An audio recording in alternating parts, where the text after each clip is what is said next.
O motor Ford Cosworth DFV marcou história no automobilismo como um dos motores mais dominantes da Fórmula 1. Embora o seu funcionamento fosse caracterizado pela simplicidade, a sua eficiência permitiu que a Cosworth vencesse uma quantidade sem igual de corridas.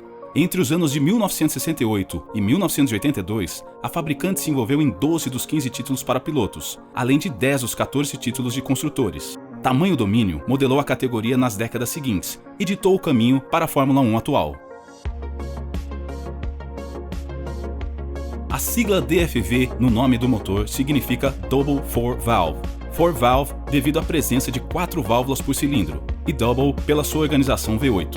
O seu desenvolvimento teve como base o motor modelo FVA Type E, um dispositivo que empregava 4 cilindros arranjados em linha. O motor DFV, aspirado de 3 litros, inicialmente produzia cerca de 400 bhp.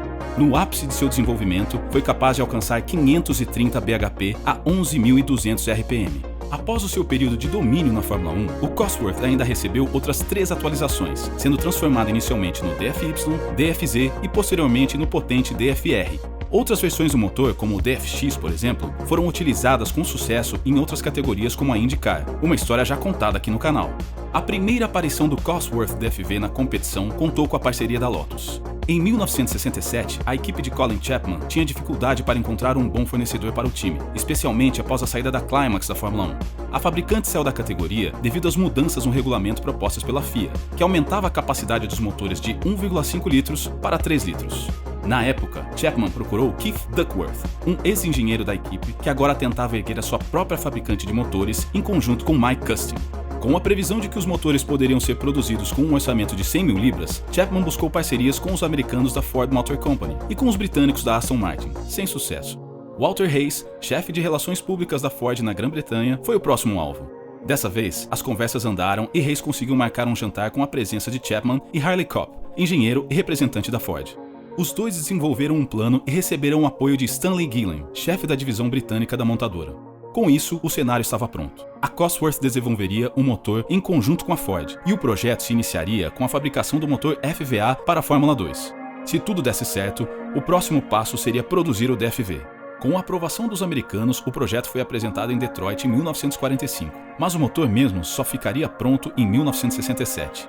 A estreia do DFV se deu em 4 de junho daquele ano no GP dos Países Baixos, em Zandvoort. Graham Hill fez a pole position com mais de meio segundo de vantagem contra Dan Gurney, da Anglo-American Racers. Embora tivesse liderado por 10 voltas, Hill acabou abandonando devido a uma quebra na transmissão. O seu companheiro de equipe, Jim Clark, escalou o grid e levou a vitória. 1967 acabou servindo como um ano de teste para o motor, revelando diversos problemas de confiabilidade para serem solucionados. Por outro lado, as 3 vitórias de Clark demonstraram o grande potencial do dispositivo. No ano seguinte, em 1968, Hayes percebeu que não haveria rivais à altura do DFV. Os motores da Ferrari eram fracos, o equipamento da BRM era complexo e pesado, e o motor Maserati não apresentava confiabilidade. Os equipamentos Honda e Westlake também ficavam para trás por motivos semelhantes. De todos os motores utilizados na época, apenas os Repco, empregados pela Brabham, apresentavam condições para rivalizar, mas por serem antigos, eles apresentavam pouca margem para melhorias. O excesso de vantagem ligou o sinal de alerta na Ford. Embora o contrato inicialmente não permitisse a venda para rivais da Lotus, a montadora percebeu que seu nome poderia ficar manchado na Fórmula 1. A equipe ficaria conhecida por vencer apenas adversários que não conseguissem ser competitivos o bastante, o que definitivamente não era bom. Ao mesmo tempo, o fornecimento do DFV a outras equipes iria solidificar o nome da Ford como dominante na competição. Ao final de 67, Hayes e Kopp discutiram o problema com Chapman e romperam a exclusividade no fornecimento do DFV. Com a Cosworth como fornecedora, qualquer interessado no mundo poderia comprar os motores dominantes da Fórmula 1, tirando a vantagem que até então pertencia apenas à equipe Lotus. Já no ano seguinte, a sua primeira cliente foi a Matra, equipe chefiada por Ken Tyrrell e que tinha Jack Stewart na direção. O sucesso foi imediato, e nos anos que se seguiram, a Cosworth DFV apresentou a sua dominância, substituindo o Climax como o preferido do grid. Praticamente todas as equipes da categoria adotaram esse tipo de motor, como a McLaren, a Brabham, March, entre outras.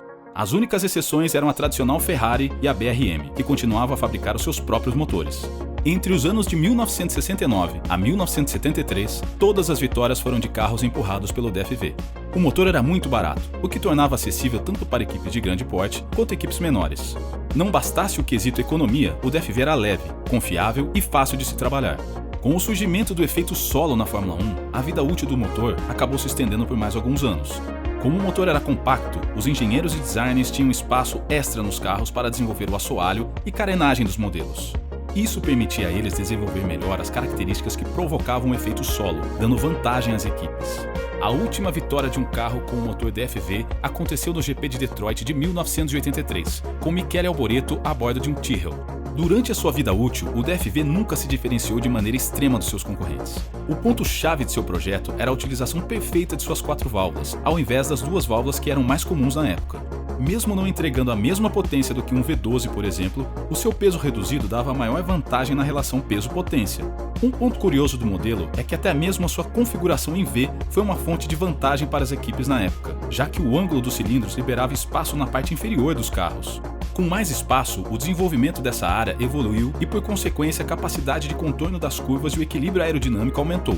A cereja do bolo foi a capacidade do motor de se integrar às estruturas dos carros. Dessa forma, o motor deixava de ser apenas um equipamento instalado no carro e assumia um papel estrutural nos modelos, ajudando, entre outras coisas, a diminuir o peso do carro. Reconhecidamente à frente de seu tempo, o motor abriu caminho para o desenvolvimento de novas tecnologias, forçando as equipes a melhorar os seus modelos. Aerofólios e spoilers foram resultados marcantes da era DFV, assim como o desenvolvimento de uma caixa de câmbio que pudesse transmitir toda a força gerada pelo motor. Nesse quesito, foi a Hewland que dominou a categoria. No fim de sua vida na Fórmula 1 e com 155 vitórias no currículo, o Ford Cosworth DFV aspirado foi aos poucos perdendo espaço dentro das equipes. Mesmo ainda sendo uma opção barata, o motor foi ficando obsoleto ano após ano, com o desenvolvimento dos motores turboalimentados da Renault. Na metade da década de 70, os motores V12 e Flat 12 produzidos pela Ferrari e Alfa Romeo eram os favoritos para as vitórias. Como foi dito anteriormente, a combinação DFV e efeito solo foi capaz de enfrentá-los, garantindo vitórias e títulos a pilotos como Mario Andretti e Alan Jones, por exemplo. A mesma situação não aconteceu contra os turbos. Após o sucesso crescente da Renault, outras montadoras passaram a desenvolver as suas próprias versões de motor turbo, deixando a Cosworth finalmente para trás. Keith Duckworth não acreditava no sucesso dos turbo-aspirados, e o engenheiro demorou bastante para assumir a ideia de empregar um. Isso só aconteceu quando Parnelli Jones e Vel Miletich produziram uma versão turbo do equipamento para a IndyCar, um caso que também já apareceu aqui no canal. Para a Fórmula 1, a Cosworth produziu algumas versões melhoradas do motor, além das versões DFZ e do Ford HBA de 3,5 litros. Nos anos que se seguiram, a marca passou a fornecer apenas para equipes do fundo do grid, como a Minardi, Arrows e a Jordan em seus últimos anos. Além dos motores, a Cosworth também produziu outros equipamentos eletrônicos para o grid, sem nunca recuperar o sucesso de décadas anteriores. Após ficar sem fornecer motores nos anos de 2007 a 2009, a fabricante retornou para a categoria com dispositivos V8 para as equipes estreantes. Em 2013, a marca decidiu sair novamente da competição devido ao alto custo. No ano seguinte, a Fórmula 1 voltaria a utilizar motores turboalimentados e a Cosworth escolheu não desenvolver a sua versão. Somado a isso, estava o fato de que nenhuma de suas equipes clientes resistiu ao custo da categoria, fechando as portas uma atrás da outra. De tempos em tempos, surgem novas notícias sobre uma possível volta da marca para a categoria, condicionadas em especial com a mudança nas regras de motores para 2026, mas até agora nada foi confirmado. Aos fãs da Fórmula 1, resta apenas torcer. Se você gostou do vídeo e quer mais informações sobre Fórmula 1, Indy, entre outros, inscreva-se no canal. Dúvidas, sugestões ou dicas são sempre bem-vindas, deixe aqui nos comentários. Até a próxima!